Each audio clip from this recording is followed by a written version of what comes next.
साल था 1922 जब असहयोग आंदोलन अचानक रुक गया और भारतीय राजनीति में एक खामोशी सी छा गई।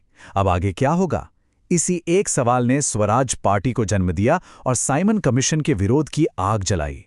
आज हम इन दो बड़ी घटनाओं को सिर्फ जानेंगे नहीं, बल्कि एक टॉपर की तरह एनालाइज करेंगे, ताकि एग्जाम में कैसा भी सवाल आए, जवाब एकदम परफेक्ट हो। जरा सोचिए, 1922 का वो दौर। गांधी जी ने जैसे ही असहयोग आंदोलन वापस लिया, पूरे देश के नेताओं में एक मायूसी छा गई। राजनीतिक गलियारों में एक अजीब सा सन्नाटा पसर गया था। सब कुछ जैसे ठहर सा गया था। ये एक बहुत बड़ा सवाल था। अब आगे का रास्ता क्या होगा? इस राजनीतिक खालीपन को कैसे भरा जाएगा? और इसी सवाल से कांग्रेस के अंदर दो अलग अलग सोच ने जन्म लिया। इस पूरे दौर को समझने के लिए हम 3 पिलर्स पर फोकस करेंगे। पहला, कंटेंट और एक्यूरेसी, यानी असल में क्या हुआ था, एकदम सटीक फैक्ट्स। दूसरा, प्रेजेंटेशन और स्ट्रक्चर, यानी जानकारी को कैसे ऑर्गेनाइज करें। और तीसरा, एग्जाम रेलेवेंस, यानी ये टॉपिक हमारे लिए जरूरी क्यों है। तो जैसा मैंने कहा, असहयोग आंदोलन खत्म होते ही इंडियन नेशनल कांग्रेस में एक बड़ी बहस छिड़ गई। सब इस बात पर बटे हुए थे कि अब अगला कदम क्या होना चाहिए। और यहीं पर कांग्रेस दो गुटों में बंट गई। एक तरफ थे नो चेंजर्स, यानी परिवर्तन विरोधी, जैसे सरदार पटेल और राजेंद्र प्रसाद। इनका मानना था कि अभी कोई बड़ा आंदोलन नहीं करना चाहिए, बल्कि जमीन पर उतरकर कंस्ट्रक्टिव काम करना चाहिए। वहीं दूसरी तरफ थे प्रो चेंजर्स, यानी परिवर्तन समर्थक, जैसे सीआर दास और मोतीलाल नेहरू।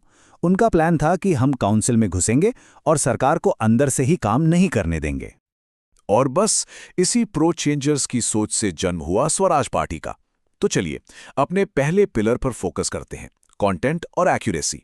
देखते हैं कि इस पार्टी का गठन कैसे हुआ, क्योंकि एग्जाम के लिए एक एक डिटेल मायने रखती है।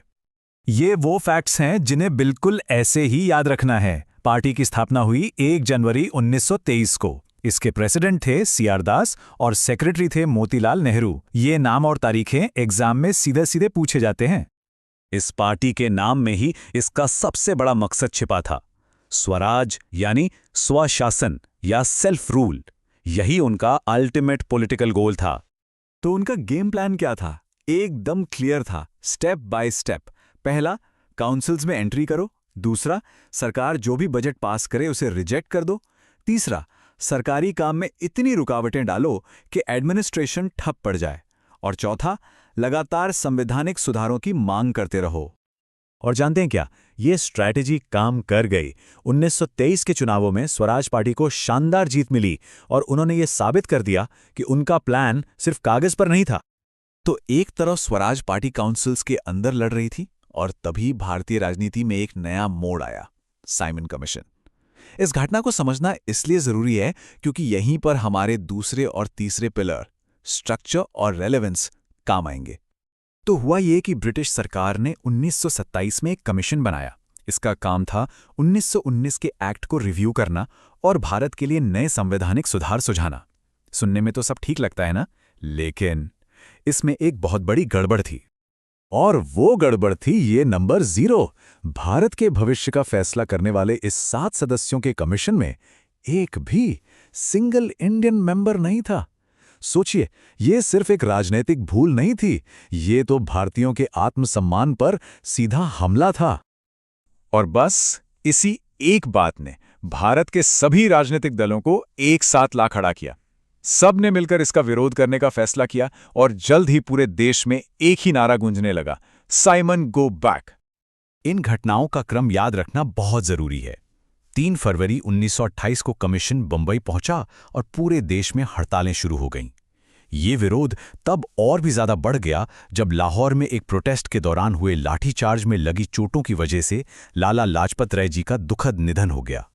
तो सवाल उठता है कि इन सब घटनाओं का आखिर नतीजा क्या निकला। देखिए, प्रतियोगी परीक्षाओं में हमेशा क्यों और परिणाम पर सवाल बनते हैं।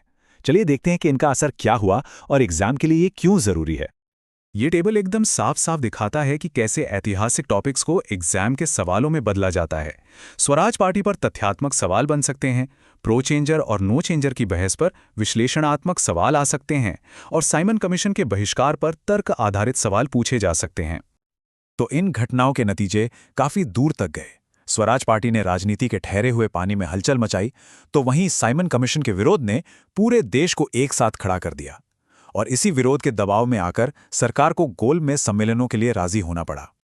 चलिए, अब तक हमने जो कुछ भी सीखा है उसे परखने का समय आ गया है। आइए कुछ सवालों को हल करने की कोशिश करते हैं। पहला सवाल, स्वराज पार्टी के पहले अध्यक्ष कौन थे? याद कीजिए, हमने इस नाम पर जोर दिया था। दूसरा सवाल, साइमन कमीशन भारत में किस साल आया? ध्यान रहे, इसकी घोषणा 1927 में हुई थी, लेकिन यह भारत पहुंचा कब? और तीसरा सवाल, इस कमीशन के बहिष्कार का सबसे मुख्य कारण क्या था? वो कौन सी एक बात थी जिसने पूरे देश को एकजुट कर दिया था? और चाहते चाहते एक सवाल आपके सोचने के लिए, लाला लाजपत राय की शहादत का स्वतंत्रता संग्राम के अगले दौर, खासकर भगत सिंह और उनके क्रांतिकारी साथियों पर क्या असर पड़ा? ये वो कड़ी है जो हमें इतिहास के एक बिल्कुल नए अध्याय की ओर ले जाती है।